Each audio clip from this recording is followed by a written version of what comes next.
북한이 목말라하는 여러 가지 군사 기술을 러시아가 충분히 제공할 수 있습니다. 북한이 인공위성을 궤도에 올려놓는 데는 성공했잖아요. 문제는 뭐냐면은 굉장히 좋은 광학 카메라를 장착한 인공위성 자체가 없다는 거죠. 근데 러시아가 만약에 이걸 제공해줬다 북한한테 그렇다면 새로운 눈을 제공해 줄 수 있습니다. ICBM을 만들었다고는 하지만 제대로 된 실험을 못했고 재진입 기술도 증명하지 못한 상태에서 만에 하나 러시아가 이 재진입 기술을 북한한테 제공한다면 이거는 우리의 문제뿐더러 미국한테도 굉장히 안보에 위협이 되는 그런 문제가 될 수 있습니다. 오늘의 플러스, 북한군 파병의 의미에 대해서 이야기 나눠보고자 합니다. 샤르레 군사연구소 이세환 대표 모셨습니다. 어서 오세요. 안녕하세요. 요즘 바쁘시겠습니다. 좀 잠잠하다 싶으면 또 뭐가 자꾸 일어나서 제가 이런 일로 방송국을 안 와야지 참 평화로운 세상인데. 뭐 저희야 그래도 만약의 사태를 대비하는 기초 지식도 쌓고 뭐 방위 산업이나 이런 것들에 대한 이해도 해서 좋긴 한데 진짜 좋은 일로 모셔야 되는데 하는 생각도 드네요. 자, 이번에는 러시아에 대해서 좀 여쭤보려고 하는데 특히 요즘 이슈가 되고 있는 게 러시아에 북한군이 파병돼서 같이 참전을 한다는 소식이 계속 들립니다. 일단 규모는 어떻고 어떤 군대들이 파견된 건지 그런 것 좀 알려주세요. 일단은 국정원에서 발표한 걸 보면 12,000명 정도고 12,000, 전체적으로 12,000명 정도가 파병될 거고 1차적으로 뭐 1,500에서 3,000명이 갔다 이런 여러 가지 얘기가 있어요. 아무튼 수천 명 규모가 같고요. 이들은 북한군 내부에서도 뭐 비교적 정예라고 볼 수 있는 특수부대 인력이 간 것 같습니다. 그러면 그 군대는 말 그대로 우크라이나 군과 최전방에서 어떻게 보면 대치하고 실전에 투입되는 건가요? 아니면 우리 흔히 말해서 뒤에서 좀 백오피스 역할을 하는 그런 사람이 간 건 아닌가요? 여기에 간 병력의 성격을 봤을 때 특수부대가 갔잖아요. 특수부대가 후방에서 백업한다 이건 조금 생각하기 힘들죠. 그렇다면은 아마 지금 들리는 얘기에 의하면 북한군 군복을 입은 게 아니라 러시아군 군복으로 갈아입었다고 얘기가 하거든요. 그다음에 장비도 러시아군에서 이제 장비를 제공하고 여러 가지를 봤을 때 러시아군의 일원으로서 아마도 최전선에서 싸우지 않을까 그렇게 생각됩니다. 그렇군요. 그리고 또 한 가지 궁금한 건 이번에 파견된 북한 군들은 지금 전선이 러시아 내부 영토도 있는 걸로 알고 있고 우크라이나 영토에서도 일어나는 걸로 알고 있는데 그럼 두 곳 중에 어디에 배치될 것으로 짐작이 되나요? 일단은 이제 가장 지금 전투가 치열한 곳은 동부 이제 돈바스 지역이죠. 돈바스 지역인데 아마 이쪽으로 들어가지는 않을 것 같습니다. 왜냐하면 북한과 러시아가 맺은 그 조약에 따르면 서로 쌍방이 침략을 받았을 때 공격을 받았을 때 우리가 자동적으로 개입한다 이런 얘기가 있거든요. 거기 아마 1조하고 4조에 이런 게 있는데 근데 지금 러시아 우크라이나 전쟁 이 전황을 딱 보면은 러시아가 지금 그 우크라이나로부터 자국 영토가 공격받은 곳이 쿠르스크 지역이거든요. 그럼 쿠르스크 지역은 이 조약에 근거하면은 해당하는 지역이죠. 그렇네요. 또한 지금 쿠르스크 지역에 들어가 있는 우크라이나 군이 2만이 들어간 지가 꽤 시간이 됐잖아요. 한 달이 훌쩍 넘어가는데 지금 굉장히 어려운 상황입니다. 투입했던 병력 절반 이상이 지금 손실했다 이런 얘기도 나올 정도거든요. 그리고 사실 지금 러시아는 이 쿠르스크 방면에 별로 신경을 안 써요. 어차피 얘네들은 지금 뭐 보급도 여의치 않고 그러니까 어차피 우리가 크게 신경을 안 써도 우리가 큰 문제는 없다라고 생각하거든요. 근데 여러 가지 뭐 이렇게 공격을 먼저 받은 점 그다음에 뭐 북한군이 참전한 점 이렇게 보면은 아마도 제 생각엔 이 쿠르스크 방면으로 이 북한군을 파견하지 않을까 그런 생각이 듭니다. 그렇군요. 근데 일각에서는 야, 러시아가 굉장히 생각보다 상황이 안 좋은 거 아니야? 북한군에게 이렇게 도움도 요청할 정도면 러시아가 뭔가 전황이 안 좋은 거 아니냐라는 전망을 하시는 분들도 있습니다. 맞습니까? 절반은 맞고 절반은 틀리죠. 왜냐하면 사실 전쟁이 3년 가까이 지금 됐잖아요. 그러면서 양측의 병력 손실이 굉장히 많아요. 특히 우크라이나보단 공격 작전을 했었던 러시아의 병력 손실이 더 많겠죠. 그런데 이제 쿠르스크라는 새로운 전선이 생겼고 사실 러시아 입장에서 지금 돈바스 쪽에서의 굉장히 치열한 전투가 벌어지고 있는 상황에서 거기에 있는 최정예 부대를 빼서 쿠르스크로 투입하기에는 조금 여의치가 않아요. 물론 쿠르스크에 이미 쿠르스크에 들어왔던 우크라이나군이 굉장히 많이 손실을 입었지만 그럼에도 불구하고 왜 완전히 내보내야 되잖아요. 네. 완전히 내보내기 위해서는 어쩔 수 없이 굉장히 잘 싸운 부대를 빼서 넣어야 돼요. 예. 이런 측면에서 봤을 때 이 북한군의 특수부대 투입은 러시아 입장에서는 어느 정도 도움이 될 수 있죠. 네. 충분히 도움이 될 수 있습니다. 그러면 쿠르스크 상황이 조금 여의치 않다 싶으면 네. 북한에서 추가적인 지원이라든가 이런 게 또 이루어질 수도 있겠네요. 아마 제가 봤을 땐 예. 이게 북한군이 여러 가지 조건에 의해서 일로 왔었을 겁니다. 예. 보통 이제 러시아에 우리가 모르는 용병들이 굉장히 많습니다. 그러니까 쉽게 말해서 뭐 어떤 용병 조직 자체가 들어온 게 아니라 예. 해외에서 나 러시아군에 입대하겠어요. 그래서 해서 들어온 사람들이 굉장히 많아요. 아, 그래요? 생각보다 많아요. 월급이 세거든요. 아. 한 달에 거의 한 300만 원 정도 줘요. 우리나라 돈으로. 예. 그럼 이건 괜찮죠. 이건 괜찮은데 만약에 이렇게 그냥 개별적으로 모은 이 병력들을 훈련시켜서 뭐 크루스크 전선에 투입한다? 훈련 시간도 오래 걸립니다. 문제는 근데 뭐냐면 북한군 더군다나 특수부대는 실전 경험은 없지만 웬만큼 훈련이 돼 있는 상태. 그렇겠네요. 그러니까 따로 기초 훈련을 시킬 필요가 없는 군대죠. 예. 그래서 대충 전황 설명해주고 훈련이라기보다는 현지 적응 정도만 하면 바로 즉시 써먹을 수 있는 전력이라는 점에서 네. 북한군은 러시아 입장에서 봤을 때 굉장히 쓰기 좋은 카드입니다. 그렇군요. 러시아 입장에서는 전선도 넓어졌고 그동안 오랫동안 진행된 전쟁 때문에 병력 손실까지 있는 상황에서 북한군의 도움이 아주 적재적소에 잘 필요했다 이렇게 생각할 수 있는데 이제 북한 입장에서 한번 네. 여쭤보겠습니다. 국제사회에서 분명 여론 안 좋을 거 뻔하고 그리고 이게 숨길 수 있는 일도 아닌 것 같은데 그런 상황에서도 러시아를 도와주는 이 북한의 상황은 뭐예요? 일단은 북한은 국제사회 질서를 잘 지키는 걸 별로 안 좋아하죠. 북한이 뭐 이런 거 지키는 경우는 거의 없잖아요. 예. 그다음에 지금 북한은 코로나 이후에 이 전보다 굉장히 어려워진 건 아마 이건 다들 아실 겁니다. 네. 코로나 때문에 굉장히 어려웠고 그다음에 이번 여름에 홍수까지 났잖아요. 네. 그래서 지금 북한이 뭐 말이 아닙니다. 식량사 정도. 북한은 사실 매해 약 100만 톤의 식량이 부족한 나라예요. 네. 꼬박꼬박 100만 톤. 근데 예. 아마 이번 홍수나 이런 여러 가지 코로나 사태로 이거보다 훨씬 더 식량 사정이 악화됐을 가능성이 크거든요. 이런 상황에서 지금 현재 북한이 처하고 있는 모든 어려움을 모든 고민을 대부분 풀어줄 수 있는 해결해 줄 수 있는 나라가 러시아입니다. 그러니까 왜 6월에 러시아하고 북한이 깜짝 조약을 체결했는지 우리는 한번 생각을 해봐야 돼요. 이게 그냥 그동안 물밑 접촉 없이 이런 게 아니라 서로의 사정을 충분히 이해하고 여러 가지 의견이 교환된 상태에서 네. 아마 이런 조약이 맺어졌을 거예요.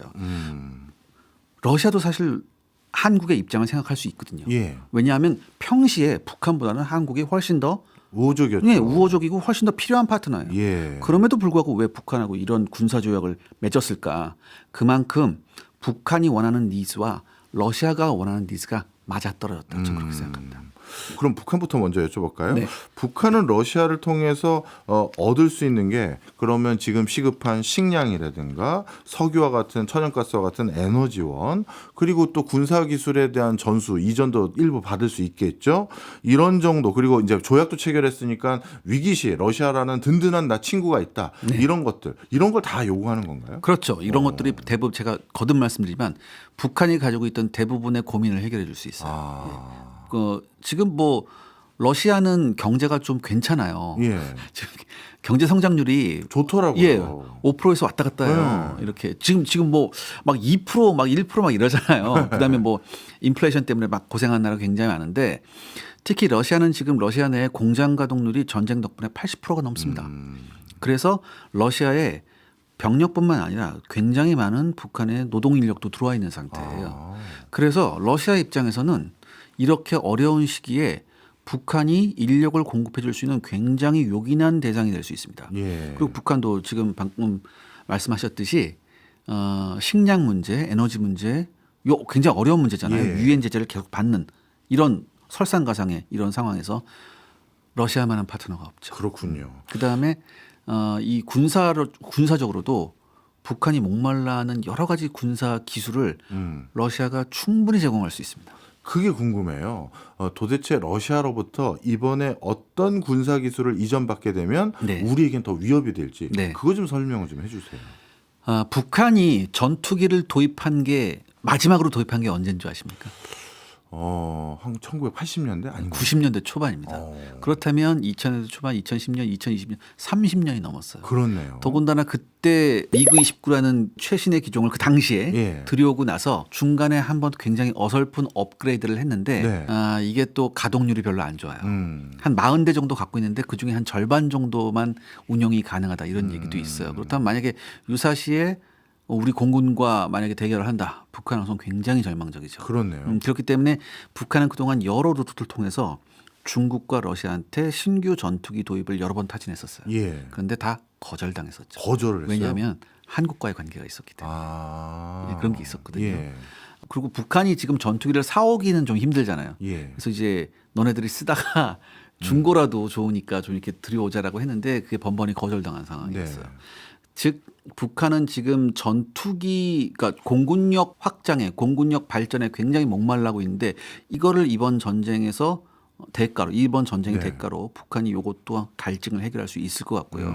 또 하나 전차도 마찬가지입니다. 지금 네. 전차 보유 숫자에 있어서는 북한이 우리보다 많지만 네. 대부분 북한이 지난번 2020년에 신형 전차를 공개했는데 제가 봤을 때 그것도 성능이 이렇게 신통치 않을 거로 보거든요. 왜냐하면 현재 북한이 가지고 있는 전차의 대부분 기술적 배경이 T-62라는 네. 1960년대 전차 기술의 배경입니다. 그렇기 때문에 지금 현대전에서 쓸만한 3세대 혹은 3.5세대 전차와는 대결이 불가능한 수준이죠. 네. 자, 그런데 이번 기회에 적어도 북한이 T-80이라는 정도의 전차를 들여올 가능성이 충분히 있어졌습니다. 왜냐하면 이 T-80U라는 전차는 러시아가 우리나라한테 우리나라한테 판매한 적이 있거든요. 아, 그래요. 그 차관 대가로 우리한테 예. 줬거든요.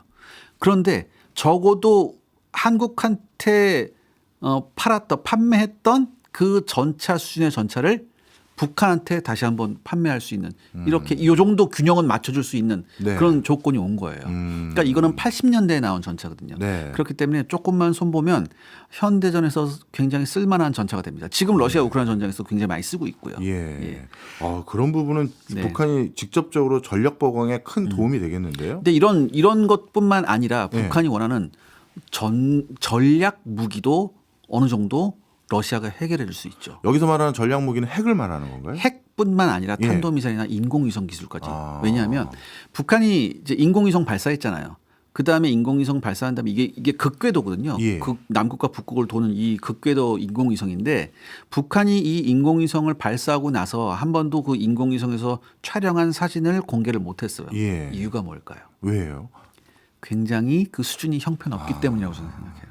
만약에 이 인공위성에서 촬영한 이 사진이 해상도가 굉장히 좋다면 아마 우리한테 공개했을 거예요. 국제적으로. 너네 이렇게 하는 거 우리가 다 보고 있어. 네. 이렇게 공개했을 거거든요. 근데 이걸 공개 안 했다. 이거는 해상도가 굉장히 좋지 못한 인공위성일 것이다. 네. 지금 근데 북한이 인공위성을 궤도에 올려놓는 데는 성공했잖아요. 예. 문제는 뭐냐면은 굉장히 좋은 광학 카메라를 장착한 인공위성 자체가 없다는 거죠. 근데 러시아가 만약에 이걸 제공해줬다 북한한테. 예. 그렇다면 북한한테 새로운 눈을 제공해 줄 수 있습니다. 그렇네요. 네.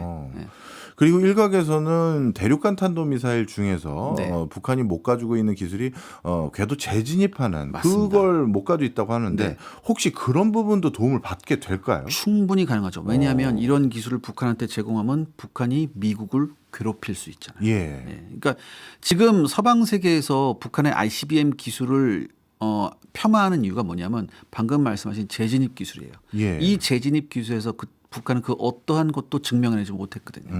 그리고 이 재진입 기술이 소재공학 부분이라서 예. 굉장히 진입 장벽이 높습니다. 기술적 진입 그래요? 장벽이 굉장히 높아요. 근데 더군다나 북한은 야금 기술도 그렇게 좋은 나라가 아니거든요.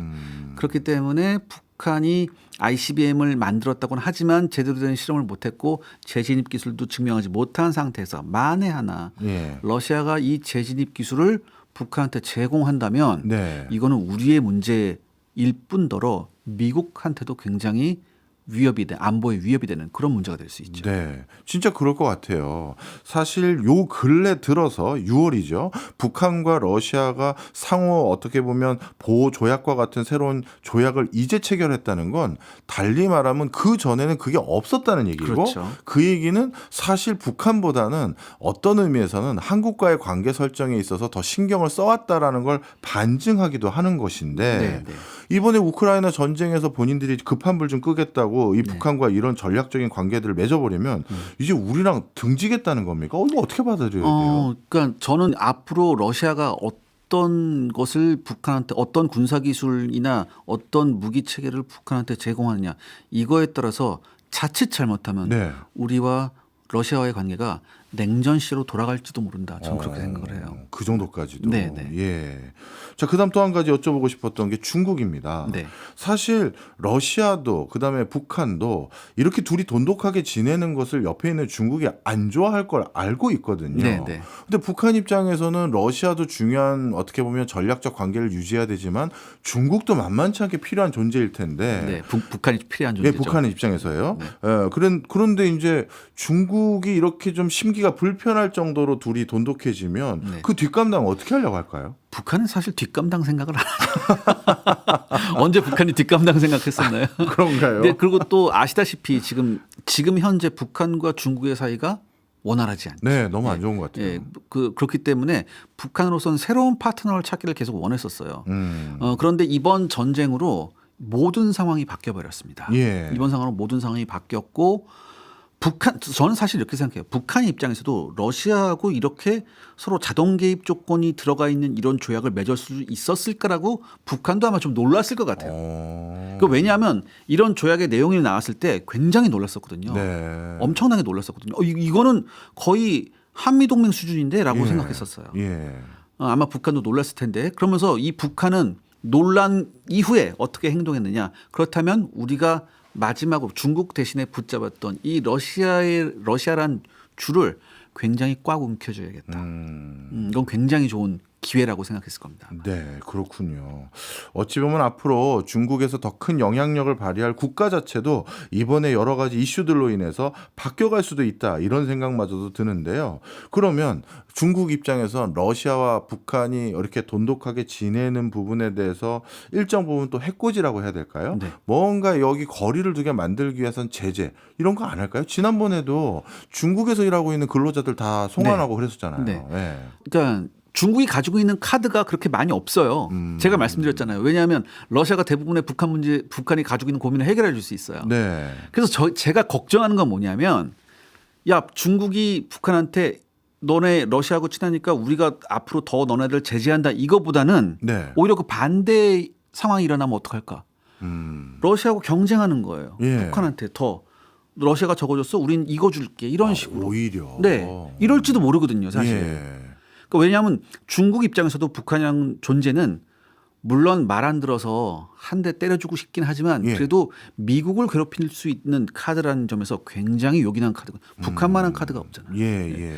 그런데 만약 이렇게 되면 오히려 북한 도와주기 경쟁이 혹시나 벌어지지 않을까. 전 그게 더 걱정입니다. 그렇군요. 네. 저는 오히려 그냥 러시아가 또 중국에 지금 의존하고 있는 물자라든가 이런 게 꽤 있다 보니 네, 네. 러시아에게 엄포를 놓고 네.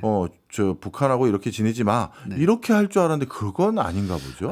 지금 중국이 러시아한테 엄포를 놓기에는 예. 러시아가 가지고 있는 천연자원이라나 이런 게 굉장히 큽니다. 예. 세계에서 자급자족 가능한 나라가 딱 두 나라예요. 미국하고 러시아가. 네네. 예. 더군다나 러시아 내에 있는 이 천연자원의 가치는 미국보다 훨씬 높습니다. 거의 2배 정도예요. 네. 그렇기 때문에 중국이 러시아한테 어떤 뭐 강력한 메시지를 전달하기는 쉽지 않을 겁니다. 그렇군요.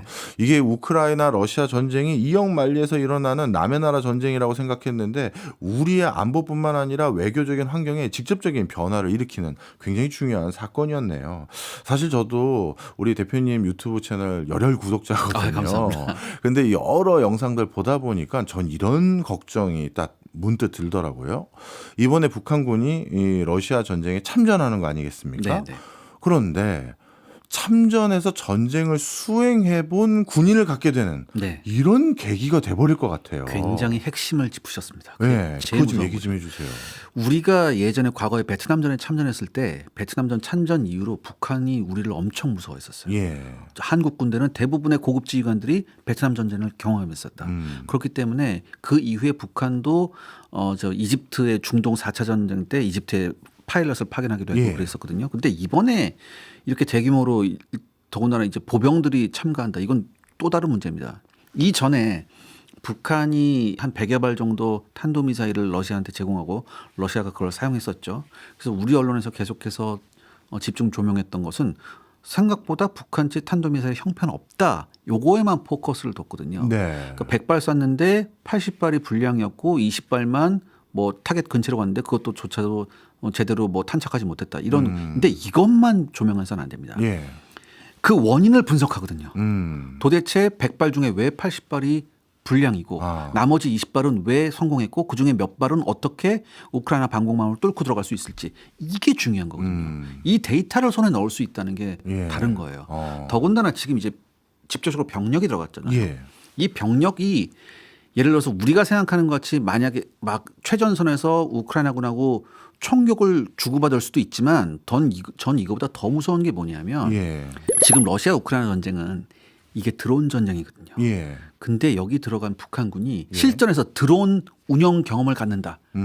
이건 굉장히 저한테 공포스럽습니다. 왜냐하면 지금 대부분의 우리나라를 비롯한 대부분의 서방 국가들이 적의 이런 군사용 드론 혹은 민간 드론을 개조한 요 드론에 대한 뾰족한 대책 수단이 없어요. 예. 그런데 이 상황에서 북한이 이런 드론 운영 경험을 이런 노하우를 쌓는다면 이건 굉장히 치명적입니다. 우리한테.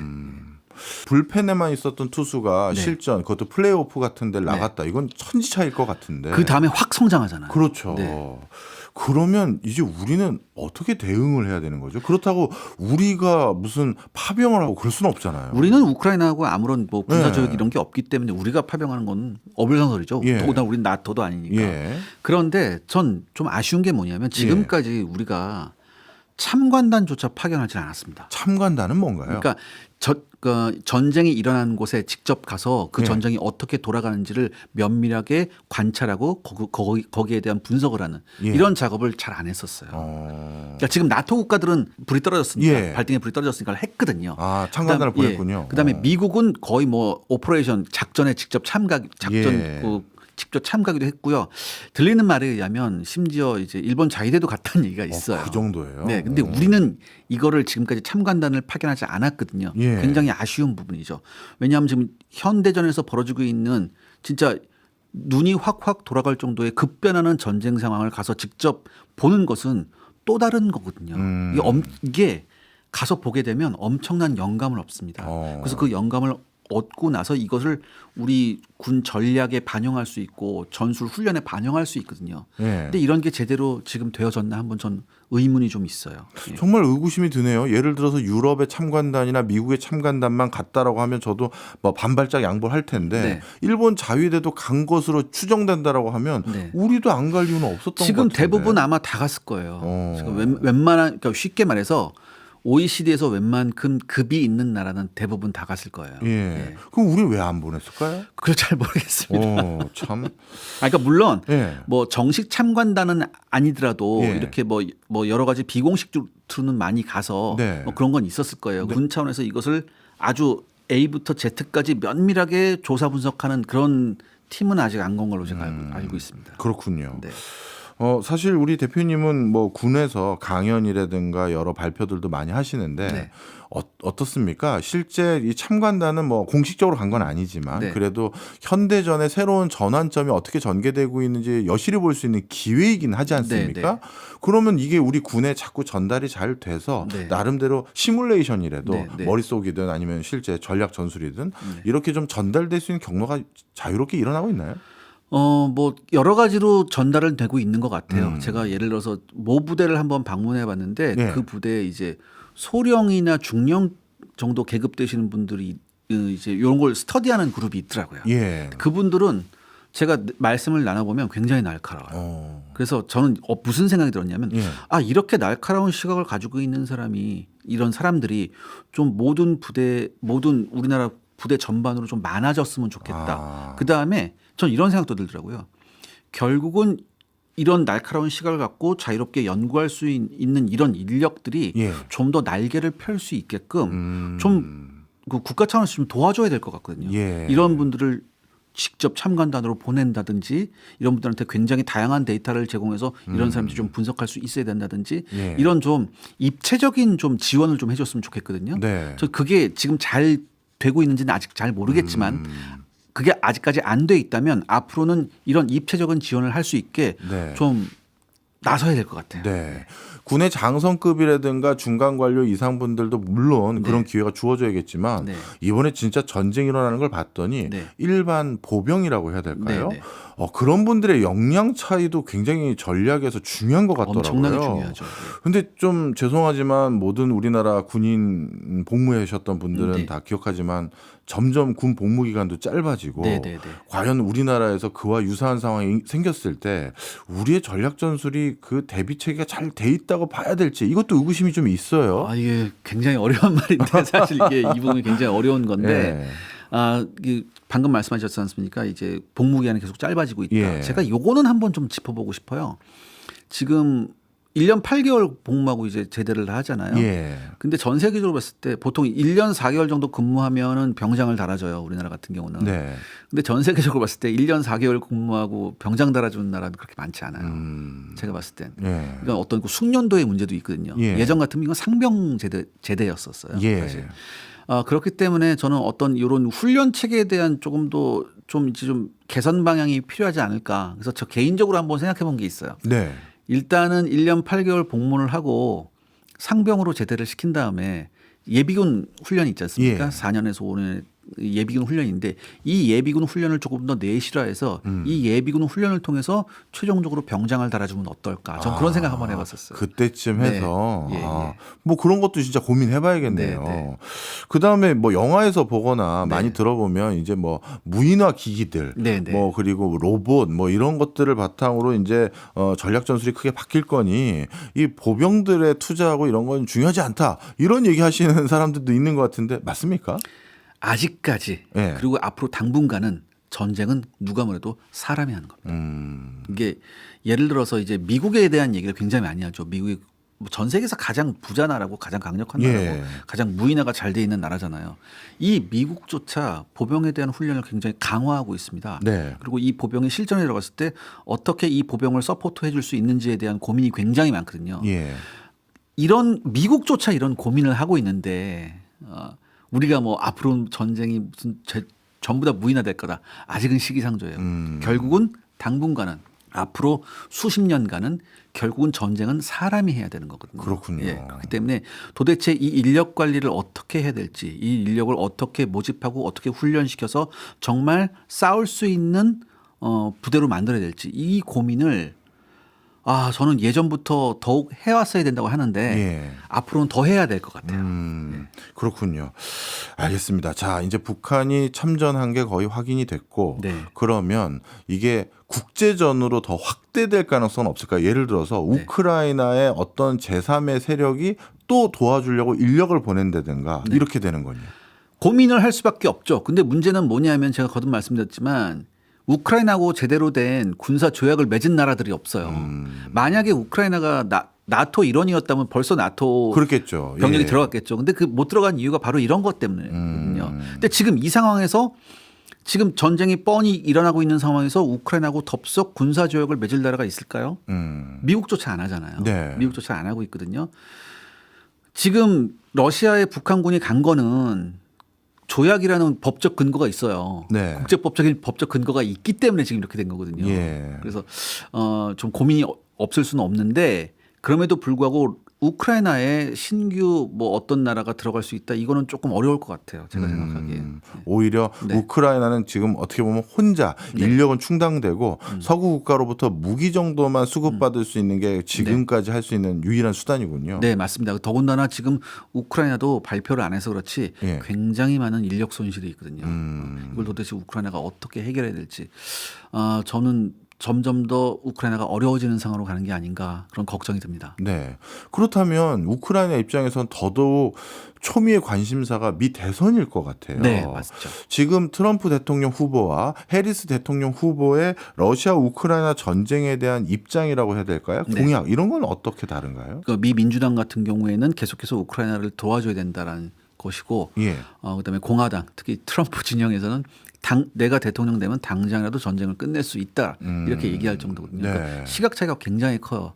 또 하나 우리가 이제 미국의 각 정당의 시각 차이만 볼 게 아니라 미 국민 정서도 봐야 되거든요. 근데 미 국민 정서도 과거와는 다르게 지금 더 이상 이제 우크라이나를 도와주는 게 우리 미국의 국익에 도움이 되느냐, 그리고 우리가 그걸 감당할 수 있냐 이런 쪽으로 좀 가고 있거든요. 그렇기 때문에 이게 여러 가지로 좀 쉽지가 않은 상황입니다. 그 얘기는 해리스 후보가 당선이 됐다 하더라도 예전만큼 전폭적으로 우크라이나를 지원하지 않을 수도 있는 여지가 꽤 있네요. 지금 실질적으로 봐도 예전하고 지금하고 지원 규모가 좀 다르잖아요. 지금 굉장히 달라요. 지금은. 그리고 지금 미국은 대선이라기 때문에 이게 여기에 신경 쓸 수밖에 없고 더군다나 미국 입장에선 지금 이스라엘이 지금 또 전쟁을 치르고 있잖아요.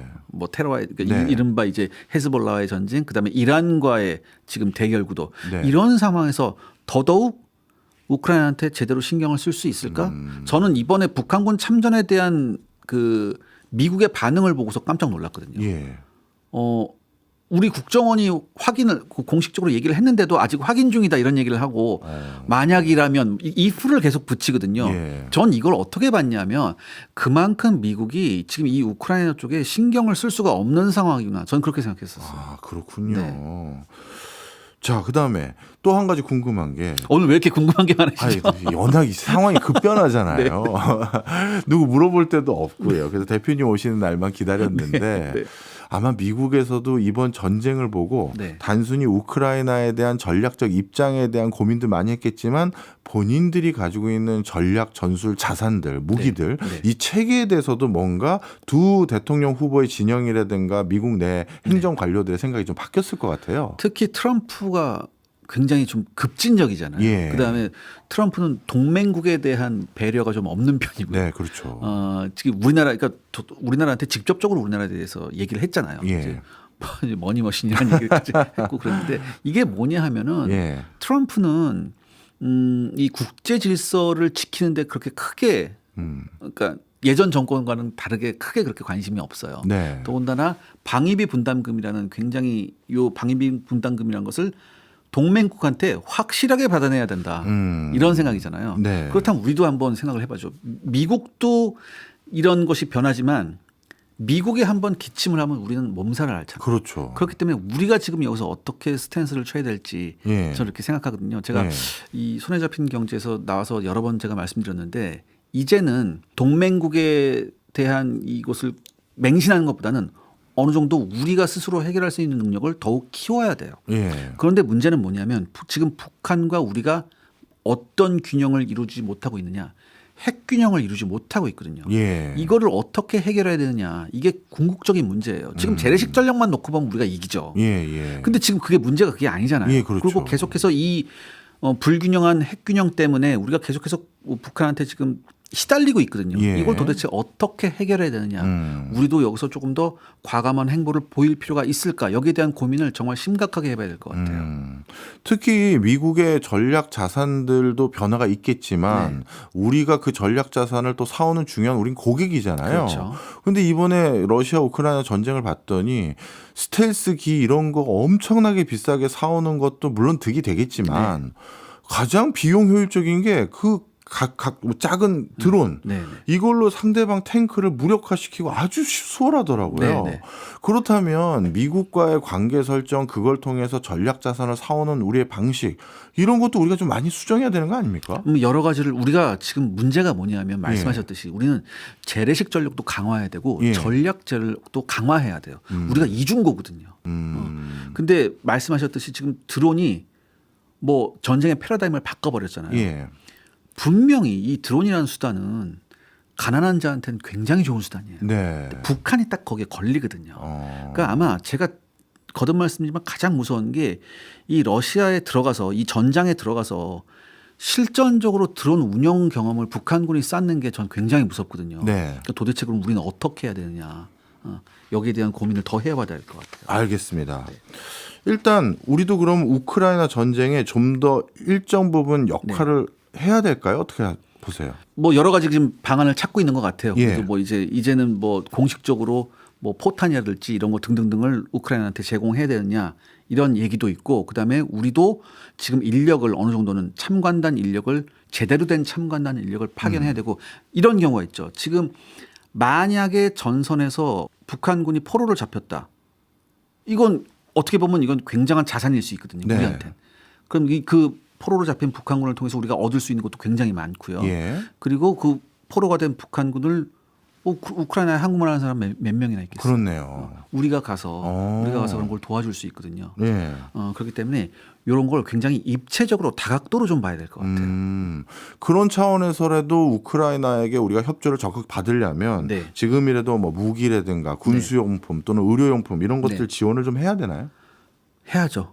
전 그렇게 해야 된다고 봅니다. 그러니까 사실 무기까지도요? 그러니까 이런 거는 예. 사실 좀 그동안 우리가 러시아와의 관계 때문에 좀 이런 걸 망설였는데 예. 먼저 선을 넘은 건 그쪽이잖아요. 그렇기 때문에 우리도 이런 걸 한번 적극적으로 고려해 돼야 할 것 같아요. 이제는 우리도 명분이 생겼다 이런 네, 얘기시네요. 맞습니다. 이해했습니다. 사실 여러 이유에도 불구하고 어느 나라든 자국 군인들이 희생하는 것은 사실 원하지 않잖아요. 네, 네. 그런데 일단 북한은 보냈단 말이에요. 네. 그럼 우리는 군대는 아니더라도 의료진이라든가 네. 뭐 다른 공병이라든가 이런 직접적인 인적 지원 네. 이것까지는 안 되나요? 근데 의료 지원이라든가 공병, 이 공병도 군대기 때문에 힘들어요. 제가 봤을 때. 이게 전쟁이 군대니까. 끝난 다음엔 모르겠는데 네. 이게 공병도 힘들고 의료 지원단도 민간으로 구성돼야 될 거예요. 아마. 네. 이게 군 차원에서는 힘들어요. 음. 다만 이제 여러 가지 루트를 통해서 이제 민간 신분으로 위장한 사람들이 들어가서 더군다나 민간 신분에도 뭐 이런 관계된 분이 많으니까 이렇게 좀 직간접적으로 그러니까 직접적이지 않더라도 간접적으로 도와줄 수 있는 인력은 충분히 들어갈 수 있죠. 그리고 이걸 연구할 사람들도 충분히 들어갈 수 있거든요. 네. 그래서 제가 거듭거듭 말씀드렸는데 이게 이런 인력들이 좀 진작에 들어갔으면 얼마나 좋았을까라는 생각을 한번 해보고 예. 그다음에 이 많은 분들이 이걸 여쭤봅니다. 북한군이 들어가서 게임 체인저가 될 수 있느냐. 네. 이런 얘기를 하시거든요. 예, 전황이 바뀔지. 네. 저는 이번 러시아 우크라이나전에서 왜 이렇게 게임 체인저가 될지 모르겠어요. 근데 북한군이 들어가서 게임 체인저가 될지는 않을 겁니다. 예. 북한군은 굉장히 제가 초반에 말씀드렸듯이 아마 크루스크라는 굉장히 한정된 곳에 예. 들어갈 거예요. 그래서 이 크루스크를 러시아 입장에서 크루스크를 완전히 되찾는 것까지만 하더라도 네. 러시아는 굉장한 성과라고 볼 거예요. 그리고 만약에 그렇게 되면 즉 북한군의 도움으로 그렇게 된다면 아마 이건 러시아한테는 굉장히 좋은 프로파간다가 되지 않을까. 전 그렇게 생각을 해요. 우리 저기 가끔 영화에서 북한군 정예 부대 보면은 뭐 네. 진짜 젓가락으로 사람도 살인할 수 있는 네. 그런 엄청난 어떤 뭐랄까요 훈련을 받는 것 같은데. 뭐 슈퍼 전사 같이. 예, 그렇죠. 네. 실제도 그렇습니까? 어느 정도 훈련은 돼 있을 거예요. 어느 정도 훈련돼 있는데 예. 이게 또 실전은 또 다르거든요. 예. 실전은 또 다르거든요. 그렇게 해서 얼마나 여기에 파병된 북한군이 적극적으로 전투에 임하는지 예. 이게 굉장한 관심사일 겁니다. 진짜 파병했다는 것을 증명하기 위해서 최전선에서 우크라이나군과 서로 포화와 총탄을 주고받을지 네. 아니면 드론 운영 계획 등 이런 것만 할지 이거는 또 모르거든요. 예. 근데 사실 드론 운영 노하우만 쌓아도 굉장한 건데 네. 실전에서 직접 포화를 주고받고 총탄을 주고받는다. 만약 이 인원들이 네. 전쟁 끝난 다음에 북한 가서 이 경험을 북한군 전체에다가 알려준다면 네. 이거는 베트남 전쟁 때 북한이 우리를 무서워한 것만큼 우리도 북한군을 다시 한번 생각해봐야 될 겁니다. 네.